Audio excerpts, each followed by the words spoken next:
What's up, guys? Welcome to Munchkins Gaming, where we take your gaming to the next level. This is Munchkins logging on to give you your Hero of the Week. This week's Hero of the Week is the lovely warrior bunny princess, Alice. And without further ado, let's get it started. Alice is the frontal tank that protects the entire party with her big ass shield. Her ratings start from a double S in survivability, A plus in DPS, and B plus for support. Alice is just your typical tank that tries to survive as long as she can, but her defining ability is probably her Awakening Stellar Shift. Stellar Shift removes all debuffs and forces the enemies to hit Alice for a total of 7 seconds at 5 stars. This includes all incoming damage, whether it be a single target or a AoE wide damage. Single target damage is reduced by 90%, while AoE damage is reduced by 65% in total. However, Alice cannot reduce the damage from Hanzo's awakening.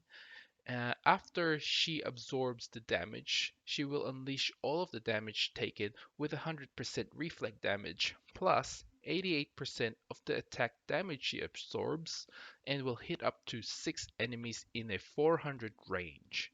This ensures it will hit all the melee range and around the main character's range as well.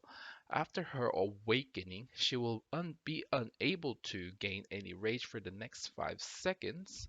Also important to note, this has a 100% hit rate, so you don't have to worry about it missing.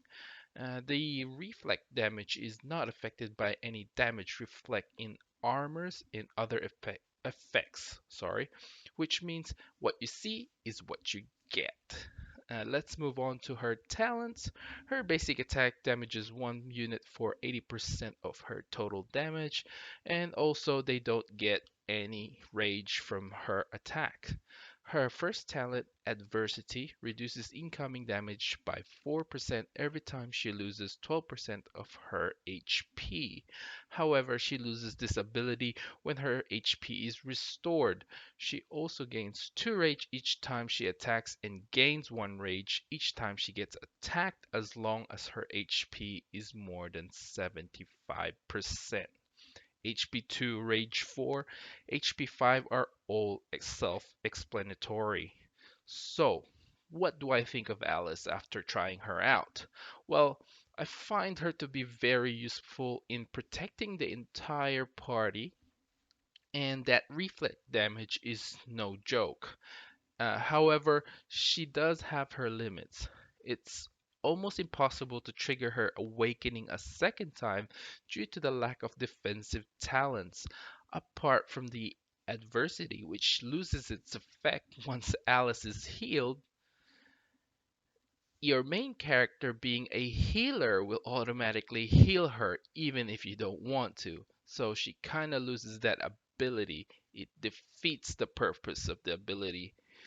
If you can control your main character's healing ability, that would probably be better.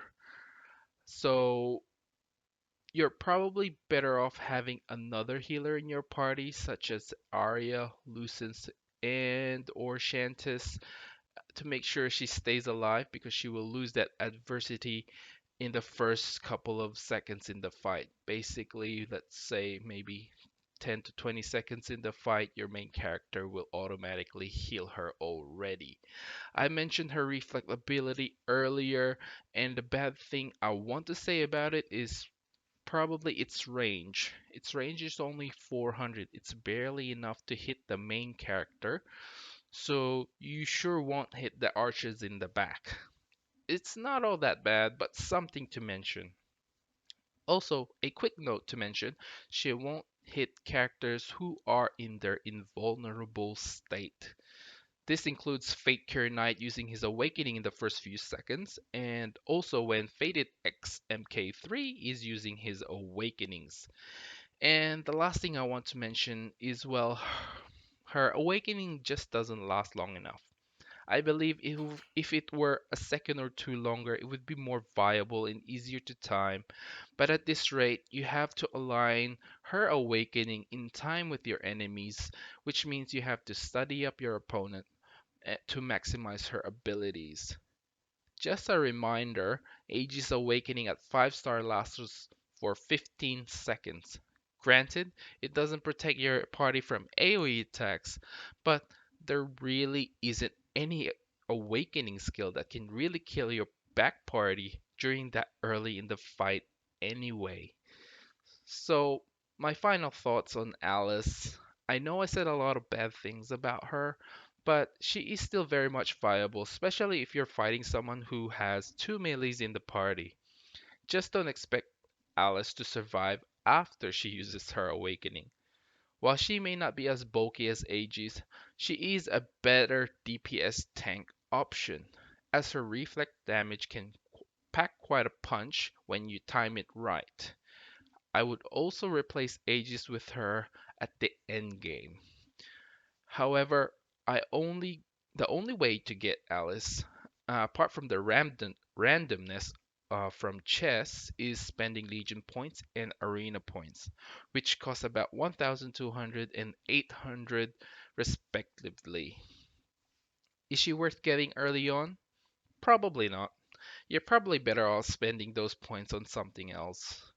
In short, get Aegis early in your gameplay through, and once you think you got everything you wanted in the shops, you can start replacing Aegis with Alice. Anyway, guys, those are my thoughts on Alice. Click like, subscribe, and share this video if you find it helpful at all. Leave a comment below if you have any questions or think I left out any details that needed to be mentioned. I'll leave you guys with the rest of the footage of Alice. This includes three different videos. One is the one you're currently seeing right now.